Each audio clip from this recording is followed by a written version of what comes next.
Alors, bienvenue dans cet épisode. Aujourd'hui, je vous présente Audrey. Je suis trop contente que tu aies accepté l'invitation, ma chère, qu'on soit là ensemble, entre sorcières. On va prendre le temps de te connaître, de te découvrir. Nous, on s'est connus dans un environnement d'entrepreneuriat spirituel. Tu fais partie de cet univers des femmes qui marchent devant, comme tu le dis si souvent. Et j'adore cette expression parce que ça prend des pionnières aussi pour montrer la voie. Alors Audrey, est-ce que tu veux nous dire en quelques mots qui es-tu? Ah oui, avec grand plaisir. C'est déjà un plaisir pour moi d'être à tes côtés. J'ai beaucoup aimé la façon dont tu es venu me contacter en mode je sens l'appel et cash, je te fais la proposition et moi je te dis oui derrière. Et c'est ça aussi, la magie, c'est important pour moi de dire qu'est-ce qui fait que je suis là parce que tu as agi de façon intuitive et spontanée et je t'ai répondu de la même façon. Et ça, c'est vraiment l'élan des pionnières. C'est on marche devant à l'intuitif. Qui je suis? Eh bien, en quelques mots, je suis moi. Mhm. Et pour avoir passé 7 ans de ma vie à fonctionner dans le mimétisme des autres, c'est-à-dire que je calais que la réussite, c'était ça, ça et ça pour les autres. Et donc, je m'appliquais à faire ça, ça et ça comme les autres. Et donc, effectivement, ça m'a valu d'avoir 35 métiers parce que bah, j'ai fait un bac et puis après, je me suis arrêtée. La scolarité, c'était pas pour moi. J'ai testé plein d'environnements professionnels. Ce qui a été pénible, là où je cherchais à trouver c'était quoi mon métier pour moi, ben, c'est que j'étais experte en rien et douée en tout. Et derrière, c'en est venu ben, aussi 2 mariages et 2 divorces. Et là, j'ai compris à 40 ans, j'ai dit, OK, maintenant c'est bon, on ne me fait plus l'histoire. J'ai 40 ans, je me suis mariée 2 fois, j'ai divorcé 2 fois, j'ai construit 2 maisons, j'ai vendu 2 maisons. J'ai 3 enfants de 2 papas différents. J'ai comme coché toutes les cases de c'est quoi le bonheur pour les autres et ça fait pas mon bonheur. Donc, je suis allée chercher à d'autres niveaux. Le burn-out est venu me remettre dans l'axe. Et puis, depuis, c'est un chemin à la fois entrepreneurial, mais aussi un chemin en développement personnel. C'est aussi un chemin dans la maternité, de vouloir une maternité différente pour mes enfants. Et donc, ça me vaut d'avoir une gardienne de foot, son frère qui veut être lui aussi gardien de foot, et le petit dernier qui est bah, le jumeau de l'autre. Et c'est le profil opposé. Lui, il veut être célibataire, être payé 200 000 euros par mois pour être payé à s'amuser. Et c'est un enfant qui n'a pas envie de grandir, qui n'a pas envie de se faire chier à être adulte parce qu'il trouve ça vraiment barbant. Wow. Et donc, c'est voilà, c'est comment on déscolarise sa fille à 16 ans, comment on accompagne son enfant qui veut être gardien de foot professionnel, comment on accompagne l'autre qui, lui, veut juste être payé pour s'amuser et qui, depuis déjà 3 ans, quand il a vu sa sœur vendre des glaces l'été, me dit, Maman, moi aussi, je veux vendre des glaces. Et je lui dis, mais mon chéri, t'es trop petit. Il me dit, mais c'est pas grave, maman, on mettra un tabouret. J'adore. Les enfants, ils ont toujours des solutions. Exactement. Qui je suis moi et c'est le plus grand luxe que vraiment je peux m'offrir. C'est ce que j'invite aussi dans l'école Impulse ta vie, qui est l'art d'être soi. Et c'est quoi l'art d'être soi? C'est l'art d'être heureux selon qui on est profondément. Moi, j'ai arrêté de me dissimuler, j'ai arrêté de me camoufler, j'ai arrêté d'avoir peur d'être trop, parce que ça, c'est le titre de mon premier livre, trop tout, tout le temps. Et donc, à l'époque, c'était Et si je suis au potentiel, donc ce jeu des étiquettes. Est-ce que je suis hypersensible? Ouais, mais je suis pas intelligente parce que sinon je réussirais. Est-ce que je suis HPE, HPI? Après, j'ai découvert le THPI. Et puis après, c'en est venu le trouble du spectre de l'autisme, donc qui s'est invité dans mes espaces par ma fille, mais en effet miroir, j'ai dit, ah tiens, ça parle de moi aussi. Et donc le trouble du déficit de l'attention avec hyperactivité, donc selon nos profils à la maison, hyperactivité physique ou hyperactivité mentale. Et donc moi, j'ai joué vraiment dans cette valse des étiquettes. Je me suis passionnée pour la neurodiversité. Et comment je vous arrive là au moment où on tourne en 2025? Simplement avec l'explication que de ma perception, l'autisme, il y a comme la douance, tu vois, il y a un spectre du QI. Et puis bah, l'autisme, c'est pareil, c'est un spectre. Et donc moi, je joue dans l'autisme sans déficience intellectuelle. Donc je suis à la fois assez intelligente, j'ai été assez intelligente pour me camoufler et faire du mimétisme et me perdre. et donc assez intelligente maintenant pour récupérer ma vie, pour la créer comme elle me ressemble, comme elle me respecte, comme elle me ressource. Oui, j'ai des besoins particuliers. J'ai des besoins spécifiques dans ma façon de vivre au quotidien. Oui, je rencontre les troubles du spectre de l'autisme, mais je suis surtout un génie créatif. Et c'est ça que j'aime aborder, notamment dans cette dimension de sorcière, où c'est une autre vision du monde et c'est une autre perception en fait des enjeux mondiaux. C'est une autre perception de comment on peut entreprendre sa vie, où je suis très heureuse de voir que nous sommes nombre de femmes à revenir au naturel, à la simplicité, à l'intuitif. Et je crois que le monde a besoin de nous aujourd'hui, parce qu'il est aujourd'hui le résultat d'un entrepreneuriat patriarcal.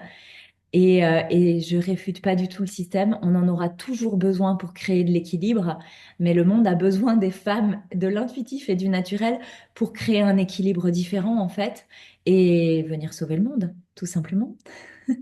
Quel programme et tellement de choses nommées. Qu'est-ce que tu dirais à, tu vois, à quelqu'un qui découvre cette neurodiversité, qui se cherche dans ces étiquettes, justement? Je crois qu'il faut arrêter de se chercher dans les étiquettes. L'étiquette, elle nous définit pas. Et moi, je l'ai partagé dernièrement dans mon livre. Je ne suis pas l'étiquette qui décrit la limite des autres. C'est-à-dire que pour ceux qui sont neurotypiques, je suis autiste et j'accepte d'être autiste pour eux. Mais comme moi, je regarde le monde, je suis un génie. Et donc, c'est de dire que c'est OK pour toutes celles qui sont hypersensibles, HPI, HPE, THPI, TDAH, de chercher en fait un sens dans l'étiquette, de chercher une rencontre, une définition différente. Et c'est bien de traverser ce chemin pour après en faire quelque chose. Parce qu'il y en a tellement qui disent, bah ouais, mais moi je suis hypersensible, tu comprends, je peux pas ci, je peux pas là. Et du coup, qui rentrent dans le système de la victimisation. Hmm. Et ça, dans mes espaces, les femmes que j'accompagne le savent, la victimite aiguë, mais ça n'a pas sa place. Tu es là, tu es parfaite, tu es complète.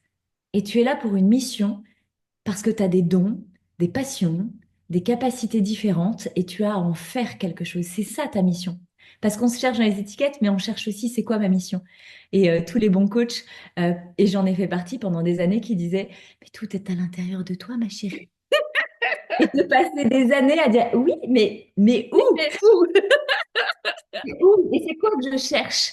Et donc, en fait, quand on se cherche dans les étiquettes, je crois que c'est bon de reconnaître les étiquettes qui, jamais globalement, mais qui nous caractérisent, dans lesquelles on se retrouve, mais pour comprendre qui on est, comment on fonctionne. C'est ça qui est important pour créer ta vie, c'est de comprendre c'est quoi ta mécanique de fonctionnement innée. Mais Chez alors, moi, on peut reconnaître la fluence, par exemple. pardon, excuse-moi, je t'ai coupé. Je voulais savoir comment tu as switché de OK, je suis autiste à je suis un putain de génie. Le switch, il a eu lieu il n'y a pas très longtemps. Parce que j'ai mis 3 ans à aborder l'autisme, en fait, à étudier la neurodiversité. Pour moi, pour mes enfants qui sont aussi concernés, pour toutes les clientes que j'accompagne, qui se rendent compte, qui se rendent compte qu'elles sont concernées après avoir été appelées dans mes espaces et qu'elles ne savaient pas pourquoi. Ce moment où je sens, il y a quelques semaines de ça, que c'est comme je dois tirer un trait en fait sur cette étiquette de l'autisme qui aujourd'hui dans notre société, on a quand même 15 ans de retard sur le Canada et l'Angleterre. Et donc aujourd'hui, comme on en parle en France, déjà on parle d'atypisme que depuis 7 ans est tellement mal. Et quand on parle d'autisme, aujourd'hui on parle de 1,3% de la population qui concerne principalement les enfants testés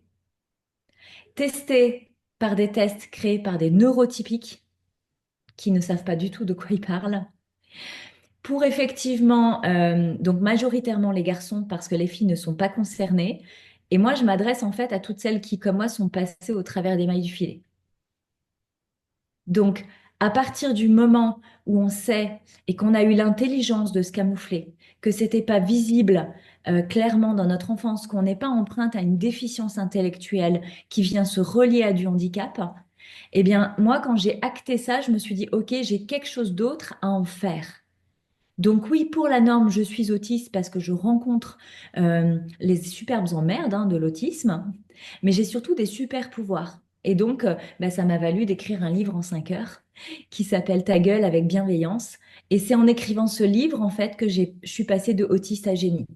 De dire, OK, voilà, ce livre, il présente euh, ce qu'ils en disent, ce qu'on m'a dit, parce qu'il y a des phrases assassines qui auraient pu me faire m'écrouler. Ce que moi j'en dis, simplement sur ma perception du spectre, de ce que je connais. Donc, moi, pour mes enfants, pour les clientes que j'accompagne, c'est simplement ma perception et c'est pas une définition au sens, voilà, de ça enferme. C'est quelque chose d'ouvert, quelque chose qui est mobile, qui évolue avec le temps.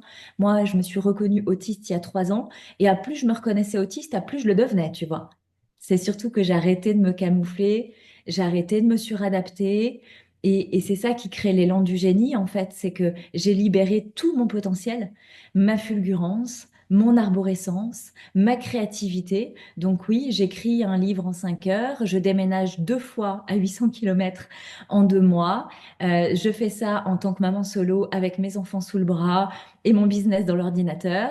Et en même temps, je crée une émission et je suis en train de créer le design de ma marque Cap Impulsion. Et j'accompagne avec la série The Game pour découvrir c'est quoi justement cet entre-deux-mondes quand on se pose des questions. Et j'aide les personnes qui ont envie de redevenir elles tout simplement dans l'école Impulse ta vie. Et j'assiste aussi les personnes qui veulent se réaliser, mais qui patinent, tu vois, dans le sens de elles s'épuisent, elles sont souvent à 2 doigts de l'écroulement, du retour en arrière, elles veulent plus être salariées. Elles ont des dons, mais elles n'osent pas les assumer. Et l'idée, c'est vraiment de les accompagner jusqu'au village des pionnières, où bien il y aura une émission, un magazine qui va les mettre en avant. Et ça, c'est le projet, j'ai envie de dire raisonnablement 2025-2026, mais me connaissant, cet été, c'est bouclé. J'adore. Et en même temps, justement, sur ce côté sorcière, sur ces dons, comment en fait ils sont arrivés à toi? Est-ce que tu le sais depuis que tu es toute petite? Ça s'est révélé dernièrement, justement, quand tu as fait cette bascule de autiste à génie. Comment tu dirais que tu as été accompagnée dans ton côté sorcière? Euh, Ça a commencé il y a, je dirais, 2, 3 ans, au cœur de l'école Impulse ta vie, où je me dissociais de la posture de coach en embrassant la posture de mentor et en même temps de vivre moi dans mon propre développement de l'éveil spirituel, notamment auprès de Jeanne-Henri, je sais que tu vas recevoir prochainement dans le podcast et qui sera avec toi, avec moi à l'immersion du mois de juin à Toulouse. C'est vraiment avec elle que j'ai rencontré la spiritualité, le féminin sacré. Et si tu veux, en même temps que je vivais ça, ça m'a ouvert comme une connexion différente, c'est-à-dire que j'étais plus coach, plus mentor non plus. Je fais les deux, mais il y a ce côté où je leur dis en live, attends, on me parle dans l'oreillette. Ouais. C'est-à-dire cette canalisation qui arrive, qu'au départ, ça se passait et je le nommais pas. Mais aujourd'hui, c'est bien ça qui se passe. Et je dis à mes clientes, t'embrouille pas à me raconter des histoires, je te lis jusqu'au fond de la culotte quand tu m'arrives. Et c'est cette capacité très visionnaire que j'ai, je ressens la personne, je ressens son potentiel. Et moi, je la vois très loin. Je la vois directement dans sa version tellement évoluée que j'ai vécu des écueils aussi dans mes accompagnements, de livrer de suite cette version tellement évoluée, me dit, ah, je te vois tellement. Sauf qu'elle n'était pas prête, cette personne-là, à vivre ça maintenant. D'où ce processus, tu vois, de l'éveil avec The Game, de on se récupère avec l'école Impulse ta vie, on se réalise avec affirmation, et après au village des pionnières, eh bien, on a effectivement l'espace des créateurs, l'élan des innovatrices, le clos des sorcières, parce qu'on a différents archétypes en fait. Il y a des livres qui sont très bien faits sur la sorcellerie, où j'aime bien qu'on dessine les différents archétypes. Par exemple, pour moi, avant, être une sorcière, c'était aimer la nature, les plantes, tu vois, le côté un peu potion magique naturelle. Et moi, je suis pas passionnée par les plantes du tout. Mais pas du tout, du tout. Donc, je me voyais pas du tout sorcière. Et Hmm. quand j'ai rencontré les archétypes de la sorcière, de me dire oui, il y a les guérisseuses, il y a les herboristes, moi je suis de la génération des thérapeutes. Et donc tout ce qui va être en lien avec la trajectoire de l'âme, avec aussi un côté passeuse. Moi je dis souvent, je suis comme la sirène qui est confortablement installée sur son rocher, tu vois.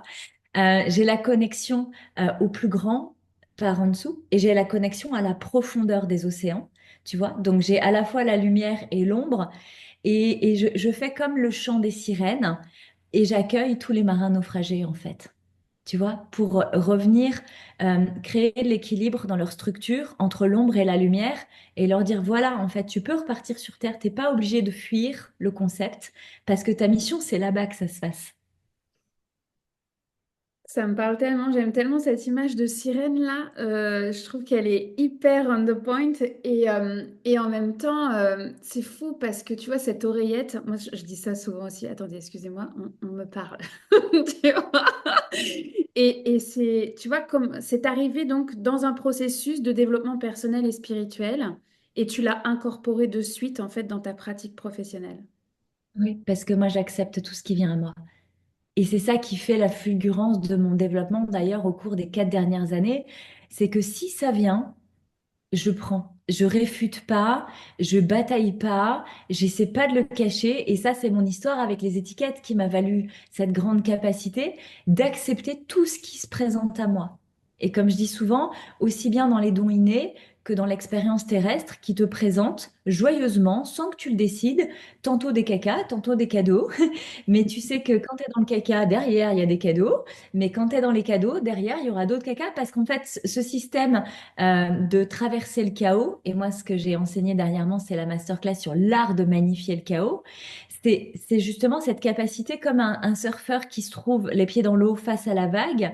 Soit tu prends la vague dans la gueule, soit tu traverses la vague et de l'autre côté, c'est calme. Et donc, moi, j'ai vraiment appris à surfer avec la vie et je prends tout et je traverse tout, en fait, de façon naturelle. Justement aussi avec cette guidance, cette foi absolue que tout est juste et parfait, que si ça m'arrive, c'est pour le meilleur du monde, que j'ai à comprendre des choses.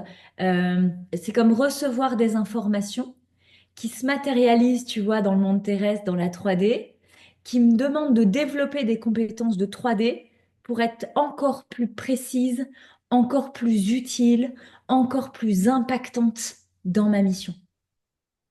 Et qu'est-ce que tu dirais à quelqu'un qui justement a les pieds dans l'eau et qui lui voit ces étiquettes comme, tu sais, quelque chose de, une épreuve de vie en fait. Il n'a pas envie d'aller surfer.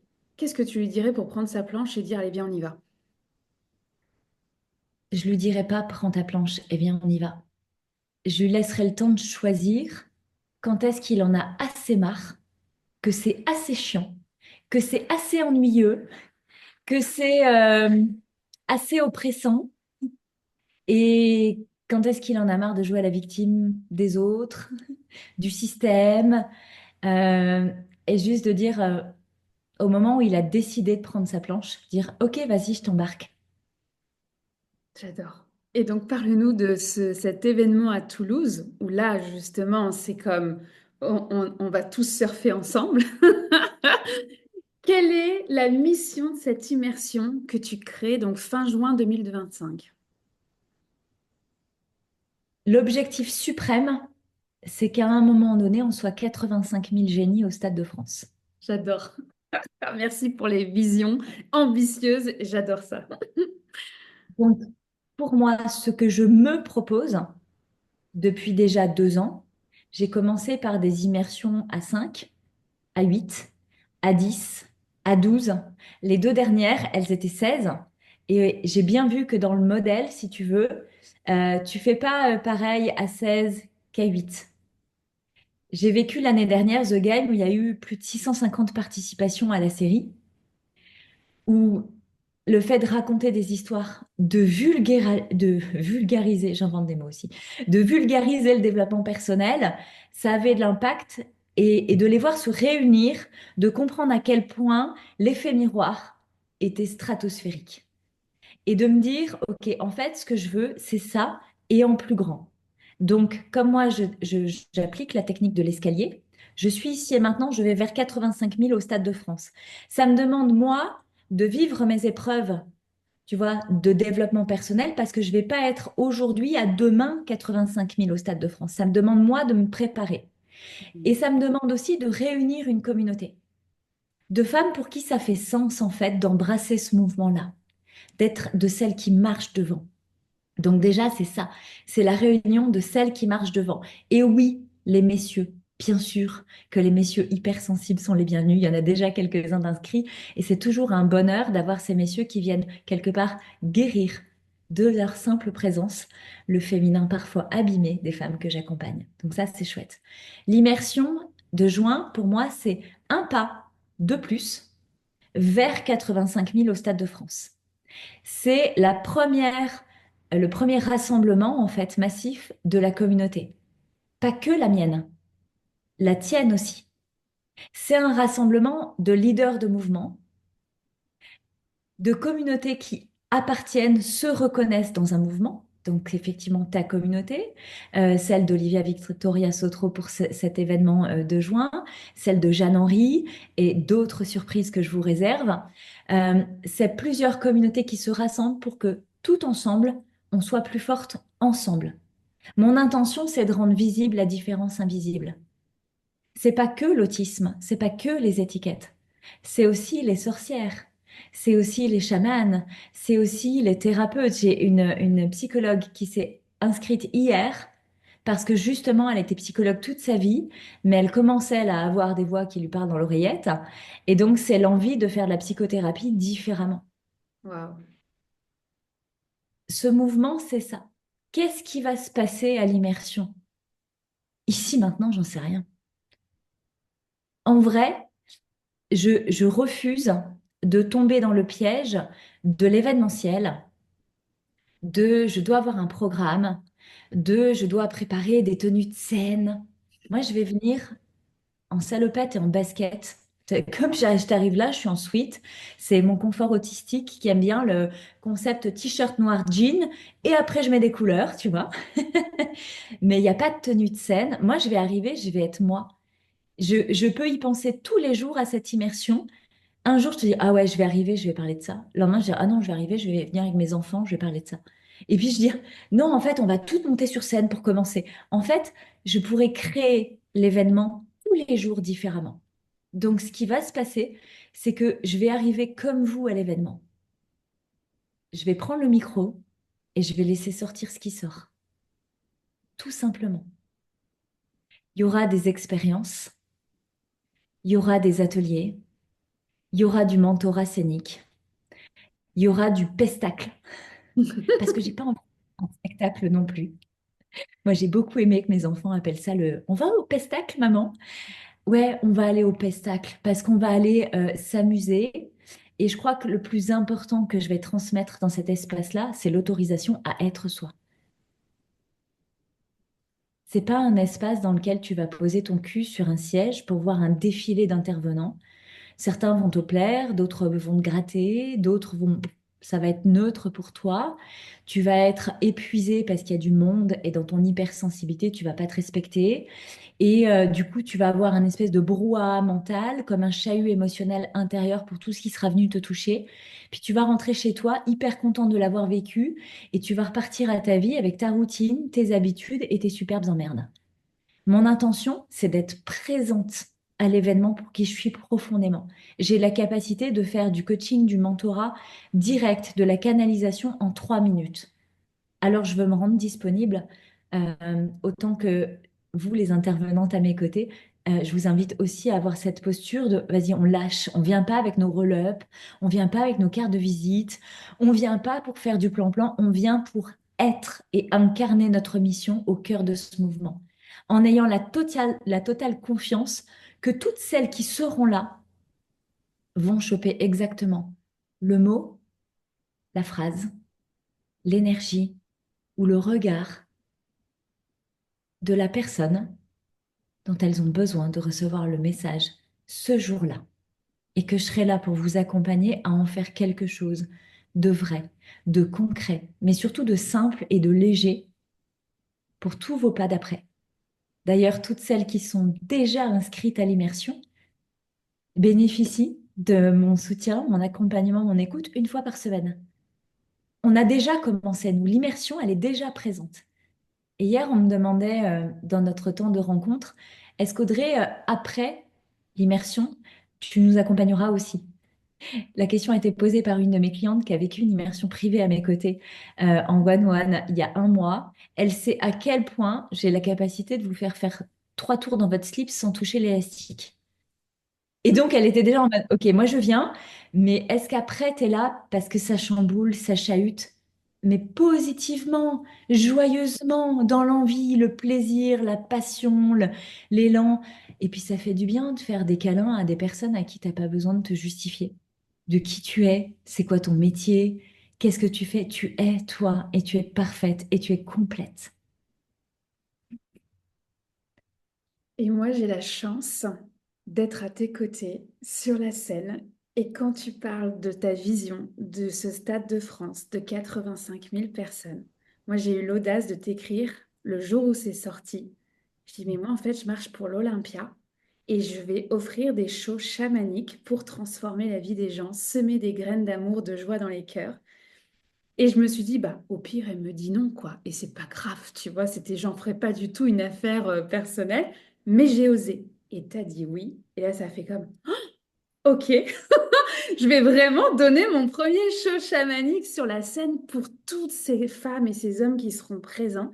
Et ça, rien que ça, merci Audrey, parce que bah, moi aussi, je marche vers une vision mégalo et en même temps, bah, impulse ta vie. C'est clair que s'il n'y a personne d'autre qui peut le faire à ta place, en fait. Donc, d'y aller step by step, ça me parle à 2000%. J'ai envie de te demander comment cette vision de 85 000 personnes au Stade de France quand même t'est arrivée. Comment tu sais que tu marches vers là? Ma fille voulait que je lui offre des places de concert pour soprano. Et quand j'ai regardé les villes dans lesquelles c'était disponible, il y avait au Stade de France à Paris. Ma fille est footballeuse professionnelle. Ça faisait sens de faire un double cadeau. On rentre dans le Stade de France qui fait partie de son rêve et on répond à son envie d'anniversaire de découvrir Soprano. Pendant le concert, à un moment donné, il invite d'autres chanteurs à le rejoindre et à un moment donné, c'est Louane qui arrive au milieu de 85 000 personnes et qui chante sa chanson dédiée à sa fille, où quand on a l'oreille aiguisée comme nous, on sait que cette chanson est écrite pour guérir sa petite fille intérieure. Et ce qui se passe, et ça me met, voilà, comment je sais que je suis connectée, voilà, la chair de poule. Euh, Elle chante, et là, il y a d'un coup 85 000 personnes qui reprennent son refrain. Elle est, oh, je vais arriver à le dire, elle est toute seule au milieu de 85 000 personnes en train de vivre une guérison massive. Et là, ce que ça a procuré en moi à l'intérieur m'a dit, OK, c'est ça que je veux faire. Est-ce que je suis prête? Non. Est-ce que j'avais prévu ça dans le programme? Pas du tout. Est-ce que je me sens confortable? Bah non, il faut savoir qu'il y a 7 ans, je prends pas la parole devant deux personnes parce que j'ai la gorge qui se serre, je deviens toute rouge, je transpire de la moustache et de l'intersourcil, je bégaye et c'est absolument inconfortable quand on me pose des questions. Je supporte pas de parler en réunion. Donc parler devant 85 000 personnes, je dis mais ok, j'ai pas dit non en fait. J'ai dit oui. J'ai dit oui à l'appel, j'ai dit oui à la mission. Et que ce soit le Stade de France ou tous les stades du monde, l'intention plus grande, c'est de faire de la guérison massive et d'avoir déjà la conscience que c'est pas moi, Audrey Prévost, qui vais faire de la guérison massive. Depuis 7 ans, ma société s'appelle Cap Impulsion, écosystème atypique. Depuis 7 ans, même si les 3 dernières années, je ne l'ai pas mis en avant parce que je mettais en avant Impulse ta vie, que je croyais être ma marque. En fait, c'est juste le nom de mon programme de l'école, du processus d'évolution. Et là, je suis en train de récupérer ce qui s'était posé pour moi il y a 7 ans, mais que je ne comprenais pas. Ma mission, c'est de créer cet écosystème atypique, de vous embarquer, vous, femmes leaders qui marchez devant, de réunir, de rassembler massivement nos communautés chaque année jusqu'à ce qu'on soit 85 000 pour remplir le Stade de France et pratiquer tout ensemble de la guérison massive. C'est tellement précieux de t'entendre justement sur cette vision parce que des fois on se dit mais non quand même, elle va pas remplir le Stade de France. Enfin tu vois, moi c'était une blague de famille, hein, cette histoire d'Olympia, bon Laurence, ça y est, elle est encore dans ses tripes quoi, tu vois. Et en fait je voyais tout le temps un théâtre avec des fauteuils rouges. Dans les visions, en fait je suis arrivée en France il y a 3 ans. À partir du moment où j'ai mis le pied sur le sol français, j'ai entendu le livre, ça s'en vient, et les shows chamaniques, un peu à la Mesmer, tu vois. Et je me disais, mais pas du tout, enfin, t'imagines, alors j'aime bien danser, mais quand même, quoi, tu vois. C'est une chose d'être sur Zoom et d'être en présentiel et d'être devant autant de monde. Et quand j'ai visité l'Olympia, ça a été vraiment cette activation de dire, mais évidemment. Et d'ailleurs, Toulouse, l'événement que tu organises, j'ai été voir, c'est des fauteuils rouges. Mmh, chérie. J'ai été émue en voyant les fauteuils rouges. J'ai dit, bah oui, en fait, c'est pas dans 10 ans, c'est maintenant, c'est fin juin, en fait, qu'on commence, tu vois.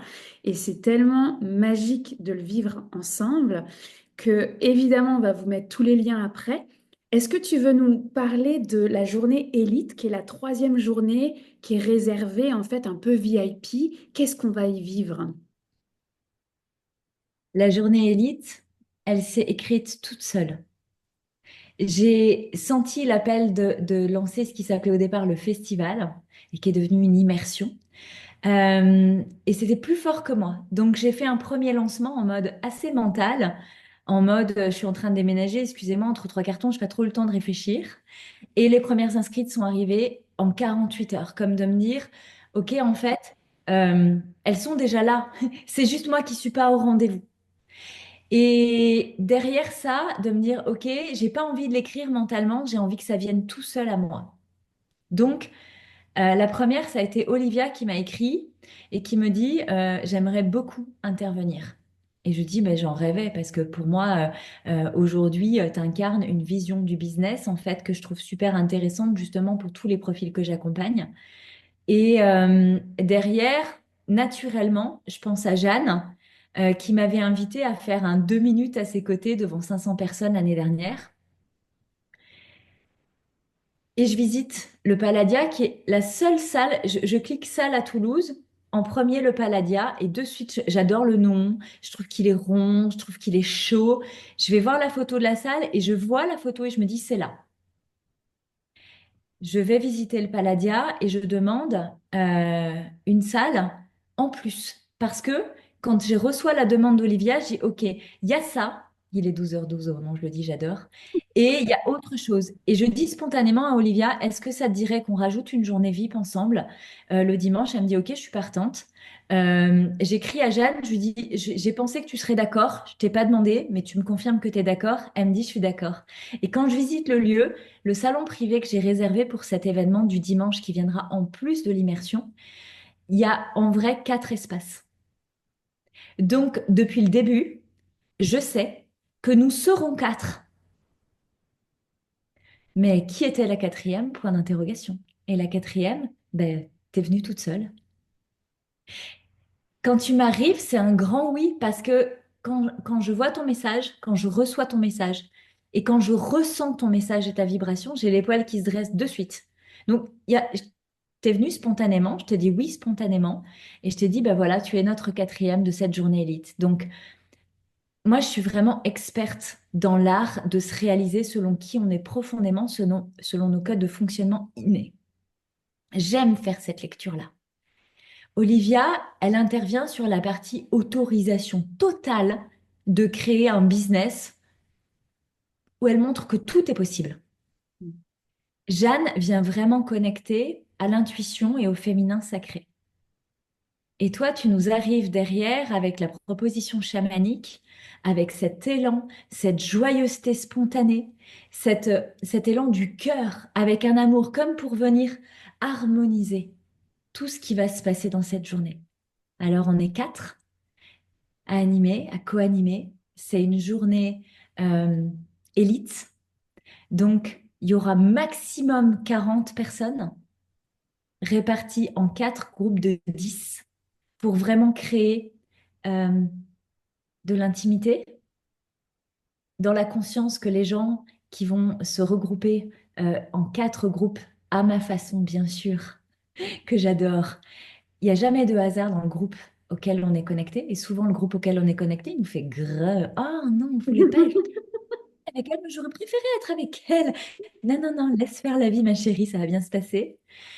Et de savoir que la proposition qui est faite pour chacune des intervenantes à mes côtés, c'est l'autorisation totale de pouvoir aussi faire vivre 4 ateliers différents.